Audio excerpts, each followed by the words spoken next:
On va évoquer un tout autre sujet qu'on peut relier aussi bien sûr au sujet qu'on a traité précédemment et cette agression d'un couple du côté de Lyon, agression antisémite, puisque j'aimerais vous faire découvrir cette image. C'est dans une librairie, dans le 11e arrondissement, dans une librairie de Paris, où effectivement un livre a été mis à la vente. Alors c'est un livre de coloriage, certains diront livre de coloriage pour enfants. On a eu l'occasion d'en débattre tout au long de la journée, mais d'autres disent que effectivement ça peut être aussi pour les adultes. Quoi qu'il en soit, en tout cas, ce livre est titré From the River to the Sea, qui veut dire du fleuve à la mer. On le sait, ce slogan qui est régulièrement utilisé par les pro-palestiniens, militants pro-palestiniens, pour faire disparaître tout simplement Israël de la carte. Elliot Maman, là encore, et on parlait d'antisémitisme, mais comment est-ce possible qu'un livre titré From the River to the Sea, destiné, je pense quand même principalement aux enfants, se retrouve dans une librairie en plein cœur de Paris? D'ailleurs, il faut peut-être préciser que ce n'est pas uniquement un slogan pro-palestinien, parce qu'en réalité, être pro-Palestine, ça n'a strictement aucun mal. C'est le slogan du Hamas. Oui. Donc c'est le slogan de ceux qui soutiennent le Hamas et qui, en effet, ne sont pas comme certains pro-palestiniens, plutôt dans une posture critique à l'égard d'Israël, mais qui n'a rien de criminel, mais qui sont dans l'idée selon laquelle il faut purement et simplement remplacer l'État d'Israël par une autre entité, une entité qui vraisemblablement n'inclurait pas véritablement de personnes qui étaient jusqu'alors en Israël. Je disais ça. Non, mais c'était pas du tout exactement. Non, mais bien sûr, parce que c'est un slogan qu'on entend régulièrement dans les manifestations. Absolument. Notamment. C'est pour ça. Et dans les manifestations les plus radicales, d'ailleurs, dans les slogans en anglais, bien souvent, from the river to the sea, c'est quelque chose qu'on a entendu dans les manifestations qui étaient les plus violentes. Donc c'est quand même un slogan qui est particulièrement connoté. Il faut d'abord voir ce premier point-là. Et par ailleurs, alors c'est vrai qu'on peut s'amuser quant à la caractérisation du livre. Est-ce qu'il est destiné aux enfants ou non? A priori, il est plutôt vendu en tant que tel, me semble-t-il. Et ce qui est tout de même particulièrement dérangeant, et ça dépasse d'ailleurs les éventuels cas d'activisme politique, c'est que les livres pour enfants impriment un certain nombre des références culturelles qui vont ensuite poursuivre les enfants au cours de leur vie.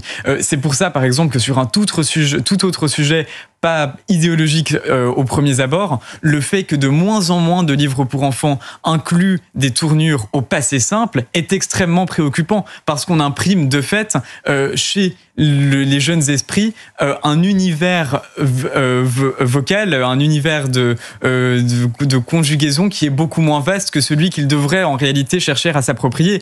Et évidemment que si on comprend que le registre langagier auquel on fait face lorsque l'on ouvre un livre quand on est enfant est riche, cela nous permet ensuite d'enrichir notre vocabulaire. On comprend également que avoir un livre particulièrement biaisé d'un point de vue politique quand on est enfant peut également imprimer des imaginaires qui vont rester. Et on s'interroge donc sur l'intention des personnes qui ont publié, qui ont édité ce livre, mais également sur le devenir des êtres qui seront immédiatement confrontés à une lecture aussi biaisée, aussi idéologique dès leur plus jeune âge. Oui, mais on peut s'interroger sur l'éditeur qui titre son livre avec ce slogan, donc From the de ce livre, parce que ce livre est à destination a priori quand même des enfants. Et on imagine que si certains l'achètent, ils vont se rendre à l'école, ils ont peut-être certains de leurs petits camarades de jeu qui sont de confession juive ou de confession musulmane, peu importe, mais et ce livre ne fait que distiller de la haine finalement. Ce livre appelle à la destruction de l'État d'Israël. Et il y a une nouvelle loi qui avait été présentée par Aurore Berger devant l'Assemblée nationale et qui a passé le cap du Conseil d'État, et dans lequel il est dit que l'appel à la disparition d'un État qui est membre de l'ONU est condamnable, ou sera condamné si la loi est votée. Mais même là, on peut attraire le diffuseur devant un tribunal et il peut tout à fait être condamné si le tribunal juge que l'appel à la disparition de l'État d'Israël est une forme d'antisémitisme, ce qu'il est en tous les cas pour moi. Et l'Assemblée nationale avait voté en 2019 une forme de résolution qui faisait de la définition de l'IRA une forme d'antisémitisme, et dans cette définition, l'appel systématique à détruire Israël était inclus dans une forme d'antisémitisme. Donc c'est tout à fait plaidable, et ce livre, comme Elliot l'a rappelé, est tout à fait condamnable puisqu'il imprègne la haine d'Israël chez les plus petits enfants. Et on voit bien que ce qui se passe à Gaza et dans l'autorité palestinienne, et notamment avec l'aide de l'UNRWA, eh bien, chez les petits enfants, on enseigne à détester Israël, et ceux qui détestent Israël petit, eh bien, détesteront Israël plus grand. Tout ce qu'on a appris petit reste, c'est naturel chez les hommes, chez les animaux, peut-être pas chez les plantes, mais en tous les cas, chez les hommes et les animaux, c'est sûr. Alors Arnaud Klarsfeld, et pour les auditeurs d'Europe 1, aussi je précise qu'à l'intérieur de ce livre, il y a des pages pour pouvoir colorier. Il y a aussi des notions très précises, des définitions très précises.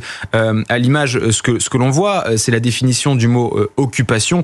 Bon, je vais lire les quelques premières lignes, mais voilà, sous l'occupation d'Israël, les belles terres de Palestine sont devenues une base militaire de l'impérialisme occidental. Israël a imposé une politique d'apartheid et de discrimination contre les Palestiniens dans tous les territoires historiques de la Palestine.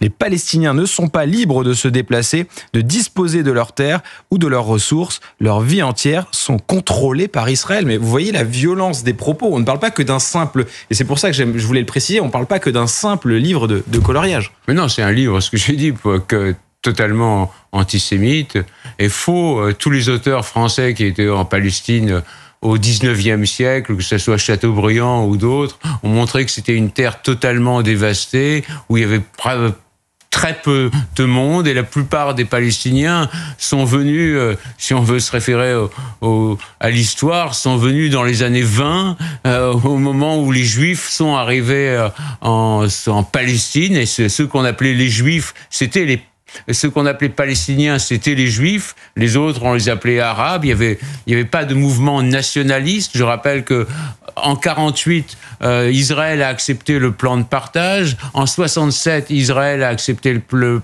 a proposé qu'il y ait un État palestinien. Mais avant 67, la Cisjordanie était sous contrôle jordanien, et Gaza était sous contrôle égyptien.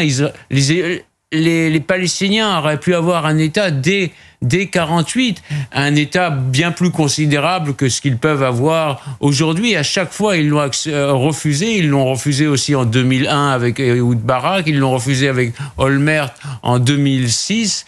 Ils sont victimes de leur leader. Ils pourraient avoir une vie merveilleuse. C'est une terre merveilleuse avec des sites évangéliques partout. Il y aurait des millions de touristes qui viendraient, et malheureusement la haine d'Israël fait qu'ils sont malheureux, mais leur leader pense que ils ont pu chasser les croisés qui étaient en Palestine pendant un siècle et demi, et ils se disent, eh bien, si on a pu chasser les croisés qui étaient là pendant 150 ans, on arrivera aussi à chasser les Juifs. Peut-être y parviendront-ils, mais en tous les cas, il y aura de nombreuses générations de Palestiniens qui auront payé le prix du sang et de nombreux malheurs, alors qu'ils auraient pu vivre heureux avec les Juifs. Elliot Maman. Non, simplement, ce qui est tout de même problématique, c'est que d'abord, on a ici affaire à un verbiage qui ferait sourire même les universités américaines les plus militantes d'un point de vue idéologique.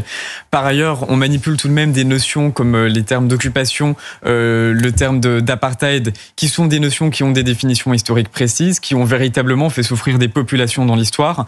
Il est donc d'abord extrêmement infamant à l'égard des personnes qui ont vécu sous ces régimes-là, de voir ces mots réemployés pour qualifier des situations qui n'ont absolument rien à voir. Et enfin, dernier point, on aimerait, dans ce livre, avec beaucoup d'esprit de sérieux, parler de sujets extrêmement graves, et d'ailleurs se faire les avocats du caractère absolument condamnable de ces sujets-là. Et pourtant, c'est fait sous une forme qui, de toute évidence, est extrêmement ludique et qui me semble particulièrement inappropriée au vu de la volonté originelle des auteurs de ce livre, et par ailleurs totalement déplacée au vu du caractère sérieux des notions qui sont mentionnées.